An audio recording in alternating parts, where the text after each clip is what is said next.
Madsong adlaw mga ka-farmers. Abono ta karon sa kwan.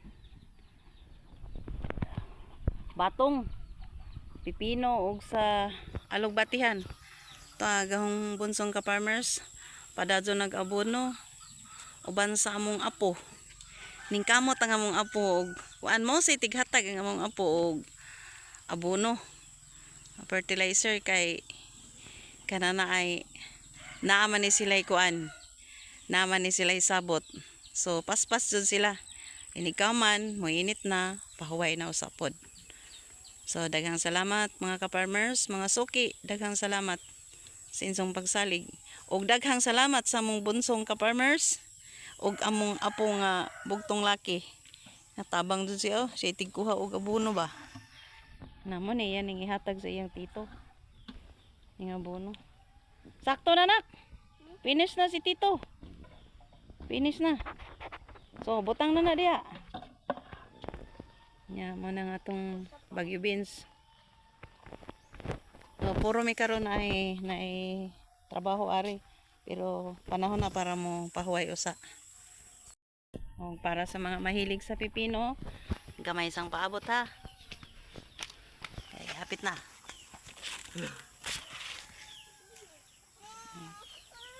Ayaw na. Yan.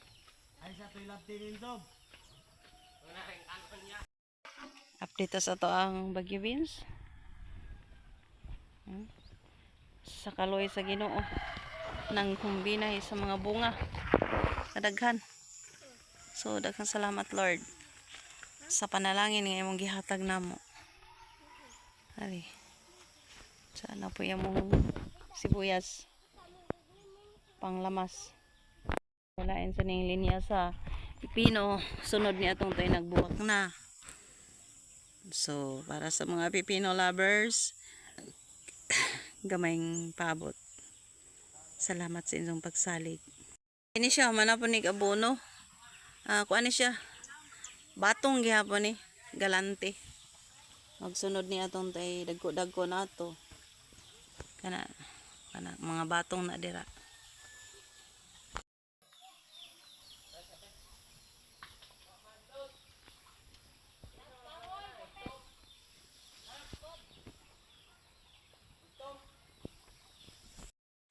Salamat Lord, kaadyo.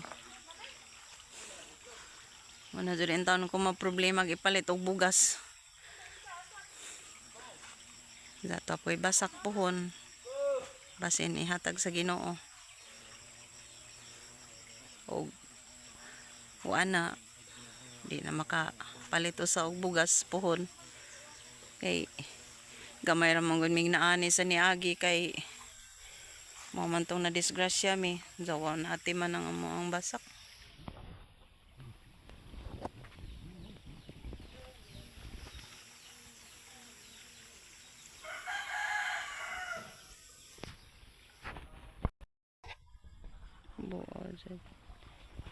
Bunga. Ang hago ra niya ang pagpamutang ra jud sa katayan. Kuan din siya mo ni ang Baguio beans nga gitawag nila og barak. Variety niya barak. Nga tag-Asia klase. Lahi ra tong sagana na Baguio beans.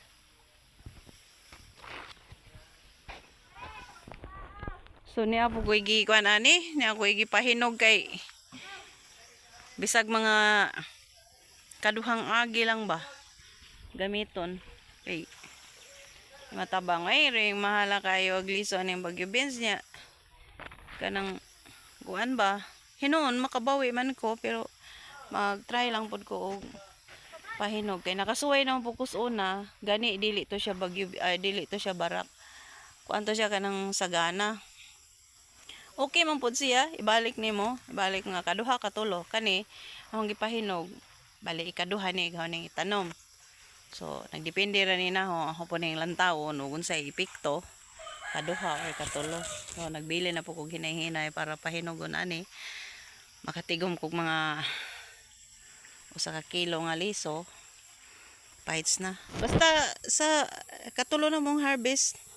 Ani, katulo naman may nag-harvest. Bawi na kaadyo sa kuan. Bawi na kaadyo sa among puhunan sa pag kuan. Palit sa liso ani ug sa kanana ay kahago ni ka farmer sa paghimo aning plat ug pag-maintain niya. So bawi na. So kini ginansya na ni siya. Para sa mga gustong mag-garden nga wa pa makasuway, so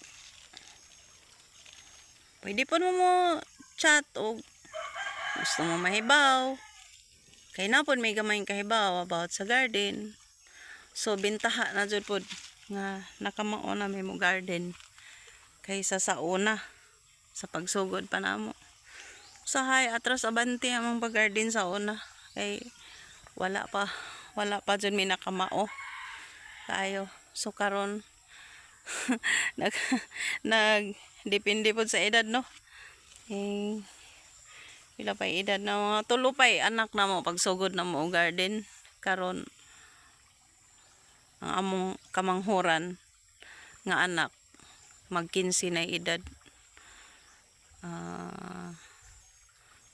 Siyam kabuk among anak. So sa gidugayon hinog na sa pag-garden. Nakamao na jud. Og daghang salamat jud sa among mga suki nga may naghatag na mong kusog sa kanunay uban sa among mga anak ug sa Ginoo. Daghang salamat Lord sa imong kusog nga gihatag namo sa kanunay. Sa una atras abante mi mag-garden. Hey, di palagi in town kay kamao. Pero ang pinakarendot jud mag-garden, kamao jud mo baligya. Nga di mo magsaligra og atos merkado nya og magkadaghan-daghan. Ingnon mo ay daghan man kay ron og kuan. Daghan kay ron og money, example bagyo beans. So money barato ra kayo. So mas nindot jud og makamaota mo baligya kay direct sa customer. So mao na ang akong gihimo karon. So daghang salamat. Ipasalamatan po na dako ang mga suki labi na sa munisipyo sa Sagbayan, sa mga trabahante. Daghang salamat sa inyong pagsuporta, pagpalit namo sa kanunay, munisipyo sa Danau, tanan mga teachers. Siguro ibang mingaw ng mga teachers na wala may kasod sa mga school tungod kay naglikay po kugikan pa na disgrasya ba, naglikay kumainitan. So nagpili-pili lang ko asa ko dapit gusto magbaligya nga mas dali mahurot o mas landungan ko kay murag dili pa maayo para sa ho ang panglawas ang mainitan kog maayo. So mapuhan harvest na pud. Salamat Lord. Daghang salamat sa mga suki. Daghang salamat sa mga ka-farmers. Hinaot pa dayon mi ninyong suportaan.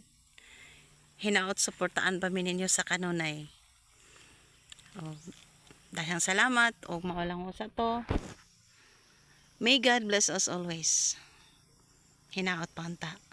Lord, anak anta magauban jud kanamo sa kanunay ug magapanalangin. Daghang salamat. Maayong adlaw.